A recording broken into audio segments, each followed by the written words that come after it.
最後一個問題，我好想問嘅，呢個好得意嘅。咁好多時候大家都知啦，感冒、傷風咁樣啊，或者流感啊，總言之乜都好啦，係咪？傷風咳、流鼻水、發燒嗰啲咧，咁大家都會話，去整支感冒茶啦，啊，或者整支24味啦，咁就好噶啦，咁樣。你又點睇咧？感冒茶真係難答到你少少，但係咧通常你喺嗰啲叫做涼茶鋪啦，涼茶鋪啦嚇，我唔特別講咩牌子啊，我淨係講涼茶鋪啫。係啊，其實外面都有好多細間嘅涼茶鋪嘅，佢哋條方咧其實有少少唔同咯，係啦，大同小異啦，係啦。但係如果你初係感冒嘅話咧，你係可以去涼茶鋪整個感冒茶飲下嘅，亦都有幫助嘅，係啦。咁24味咧，通常係應用喺啲熱氣嘅人士身上啦。例如喉嚨痛、生痱滋啦，呢啲24味先至幫到手咯。係啦，假設你唔係喉嚨痛、生痱滋，你頭痛、喉嚨痕啦，係啦，即係痕癢癢想咳，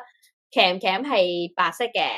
鼻水咧係好似清泉咁樣啦，即係口水咁樣流出嚟嗰隻咧，24味就啱使嘅，係啦，唔係嗰條路嚟嘅，係啦，咁所以咧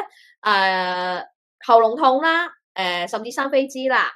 然之後痰係黃色黏稠嘅，鼻涕黃色黏稠嘅，咁24味你可以考慮試下飲少少，係啦。咁但係如果你有頭痛啦，清水咁樣嘅鼻涕啦，然之後喉嚨痕啦，頸緊膊痛咧，咁咧反而咧要飲啲係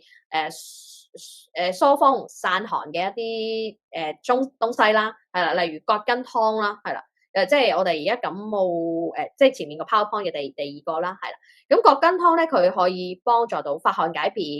升津散疏經嘅一個功能，即係疏通經絡嘅功能啦，係啦，因此咧，如果你個感覺咧係似風寒感冒，例如初期嘅感冒啦、頭痛咧、身攰啦、頸緊膊痛啦。少少發燒，冇汗出，同埋咧，感覺自己好似好緊嘅呢啲情況咧，都可以飲葛根湯嘅。OK。